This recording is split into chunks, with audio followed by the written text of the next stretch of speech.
এ মুমিন আল্লাহর গোলাম, আমরা এক সময় দুনিয়াতে ছিলাম না, এখন আছে, এক সময় থাকবো না, বলেন ঠিক কিনা? এই দুনিয়াও এক সময় ছিল না, এখন আছে, এই দুনিয়াও এক সময় থাকবে না, বলেন ঠিক কিনা? এত এক দুনিয়াতে আসার কারণটা হলো একমাত্র মালিকের ইবাদত করা, বলেন ঠিক কিনা? আল্লাহ তাআলা বলেন, দুনিয়ার মানুষ, আমি তোমাদেরকে দুনিয়াতে পাঠাইলাম একমাত্র আমার ইবাদত করবা। ইবাদত ব্যাপক শব্দ, নামাজ পড়া ইবাদত, রোজা রাখা ইবাদত, ব্যবসা করা ইবাদত, এইভাবে মসজিদ মাদ্রাসায় খিদমত করা ইবাদত। ইবাদত ব্যাপক শব্দ। বান্দা তুমি বাজারে যাইবা, নবীর সুন্নাত অনুযায়ী বাজারে যাওয়া ইবাদত। বান্দা তুমি বন্ধুর সাথে কথা বলবা, হাসি মুখে কথা বলে, এটাও ইবাদত।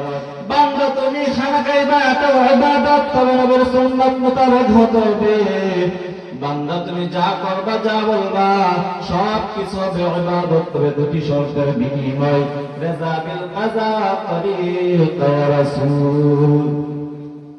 আল্লাহ তাআলার হুকুম, নবীর তরিকা অনুযায়ী বান্দা যখন তুমি সব কিছু করবা, সব কিছু করার পর আমার আল্লাহ সব কিছু ইবাদত বলে গণ্য করবে।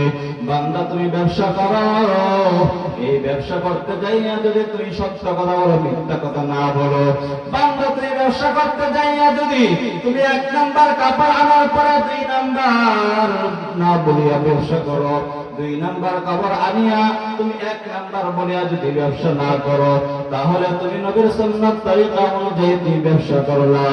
আর 2 নাম্বার মাল 1 নাম্বার বলিয়া যদি তুমি ব্যবসা করো, তাহলে তুমি নবীর সুন্নাত মানলা না, বলেন ঠিক কিনা?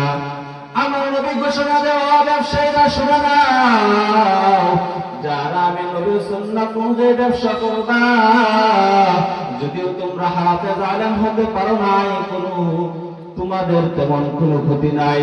তোমরা যদি আমি নবীর সুন্নাত অনুযায়ী ব্যবসা করতে পারো, আমি নবী ঘোষণা দিলাম, আত-তাজিরুস সুদুকুল আমিন মা'আন নাবিয়্যিন ওয়াস-সিদ্দীকিন ওয়াশ-শুহাদা'i ওয়াস-সালিহিন।